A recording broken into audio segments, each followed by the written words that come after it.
पहलगाम हल्ल्याचा नवा व्हिडिओ समोर. पर्यटक झिप लाईनचा व्हिडिओ शूट करत असताना दहशतवादी गोळ्या झाडताना कॅमेऱ्यात कैद.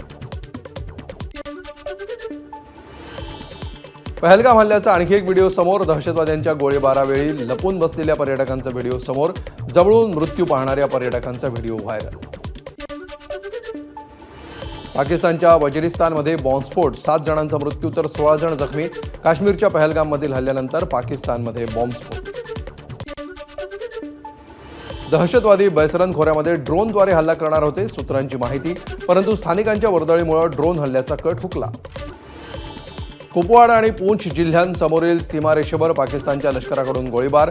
भारतीय सैन्य दलाकडूनही प्रत्युत्तर.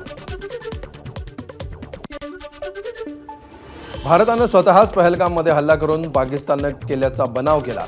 पाकिस्तानचे संरक्षण मंत्री ख्वाजा आसिफ यांचं बेताल वक्तव्य. पहलगाम हल्ल्यातील मृत संतोष जगदाळेंच्या मुलीला सरकारकडून मदत. आसावरी जगदाळेला DY पाटील कॉलेजमध्ये नोकरी मिळणार. मुख्यमंत्री देवेंद्र फडणवीस यांचा अजिंक्य पाटील यांना फोन. फक्त दैव बलवत्तर म्हणून नाशिकचे पर्यटक दहशतवादी हल्ल्यातून बचावले. पहलगाममध्ये जाण्याच्या आदल्या दिवशी घाटामध्ये दरड कोसळल्यामुळे रस्ता बंद झाल्यामुळे त्यांना पहलगाममध्ये पोहोचता आलं. जम्मू काश्मीर विधानसभेचं विशेष अधिवेशन. पहलगाम दहशतवादी हल्ल्यावर अधिवेशनात चर्चा. दहशतवादी हल्ल्यामध्ये प्राण गमावलेल्यांना वाहिली श्रद्धांजली. 26 राफेल लढाऊ विमानांच्या खरेदीसाठी भारत आणि फ्रान्समध्ये 63,000 कोटींचा करार. पाकिस्तानसोबत तणावाचं वातावरण असताना कराराला विशेष महत्त्व. भारतीय लष्कराला स्वीडननं महत्त्वाचं शस्त्र पुरवलं. कार्ल गुस्ताफ रॉकेट लॉन्चर भारताला देण्यात आलं असून सर्जिकल स्ट्राईक हे कार्ल गुस्ताफ रॉकेट लॉन्चरचं वैशिष्ट्य. दहशतवाद्यांना कोणताही जात धर्म नसतो. धर्म विचारून गोळ्या घालण्याइतपत दहशतवाद्यांकडे वेळ असतो का? काँग्रेस नेते विजय वडेट्टीवार यांचं पहलगाम हल्ल्याबाबत विधान. वडेट्टीवार यांचं वक्तव्य म्हणजे असंवेदनशीलतेचा आणि देशविरोधी मानसिकतेचा कळस. भाजपचे प्रदेशाध्यक्ष चंद्रशेखर बावनकुळे यांची विजय वडेट्टीवारांवर टीका.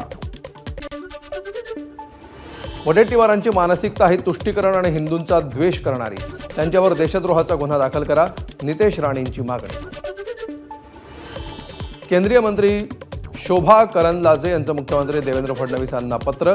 काँग्रेस नेते विजय वडेट्टीवार यांच्यावर देशविरोधी आणि दहशतवाद्यांना पाठिंबा देणाऱ्या कथित विधानांसाठी कारवाई करण्याची केली विनंती. वडेट्टीवार यांचं डोकं फिरलंय. प्रत्यक्षदर्शनी घडलेली घटना सांगितली आहे. भाजप आमदार प्रसाद लाड यांची वडेट्टीवार यांच्यावर टीका. काँग्रेसमध्ये तुष्टीकरण खोलवर रुजलंय, त्यामुळे हिंदूंवर होणाऱ्या निर्दयी हल्ल्यांमध्येही त्यांचे नेते राजकीय संधी शोधतात. विजय वडेट्टीवारांच्या वक्तव्यानंतर भाजप नेते विनोद तावडेंची टोलेबाजी. हल्ल्यासंदर्भात पक्षाच्या भूमिकेपेक्षा वेगळी मतं मांडू नयेत. जयराम रमेश यांनी बेताल वक्तव्य करणाऱ्या काँग्रेस नेत्यांना सुनावलं. अधिकृत भूमिकेपेक्षा वेगळी वक्तव्य ही नेत्यांची वैयक्तिक मतं. जयराम रमेश यांचं वक्तव्य. मुंबईमध्ये विजय वडेट्टीवारांविरोधात शिंदेंच्या शिवसेनेचं आंदोलन. आमदार मनीषा कायंदे आंदोलनात सहभागी. यांच्या घरातील व्यक्ती अतिरेकी हल्ल्यात मृत्युमुखी पडली असती तर असं बोलले असते का? कायंदेंचा संतप्त सवाल. केंद्र सरकारनं दहशतवाद्यांविरोधात स्ट्रॉंग ॲक्शन घ्यायला हवी. MIM खासदार असदुद्दीन ओवेसींची मागणी. काहीही करावं पण दहशतवाद संपवावा, ओवेसींचं आवाहन. दहशतवादी हल्ल्यासारख्या कृतींमुळे आपण पाकिस्तानला जाऊ हा पाकिस्तानचा गैरसमज.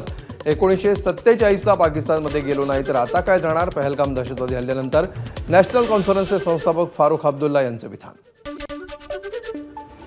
ठाकरेंच्या शिवसेनेचे प्रवक्ते आनंद दुबे यांनी फारुख अब्दुल्लांची घेतली भेट. पहलगाम हल्ल्याचा निषेध करत पूर्ण देश एक साथ असल्याचं दुबेंनी दिलं आश्वासन. पाकिस्तानची आर्थिक परिस्थिती बिकट. 20% लोकांना पाकिस्तानमध्ये अन्नही मिळत नाही अशी परिस्थिती. असा पाकिस्तान युद्ध काय करणार? बावनकुळेंची प्रतिक्रिया. आसिम मुनीर यांच्या भाषणाला पाकिस्तानमधूनच विरोध.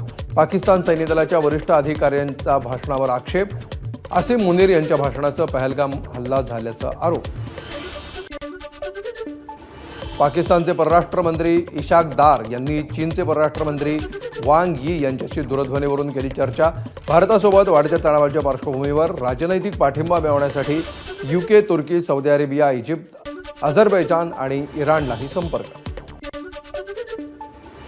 भारतात 16 पाकिस्तानी यूट्यूब चॅनेल्सवर बंदी, खोटी आणि दिशाभूल करणारी माहिती प्रसारित केल्याबद्दल बंदी. डॉन न्यूज, समा टीव्ही, जिओ न्यूजसह 16 यूट्यूब चॅनेल्सचा समावेश. पहलगाम हल्ल्याच्या तपासाला एनआयएकडून वेग, एका दाट संशयिताची एनआयएकडून कसून चौकशी, संशयित हल्ल्यावेळी काढत होता फोटो. एबीपी माझा, उघडा डोळे बघा नीट.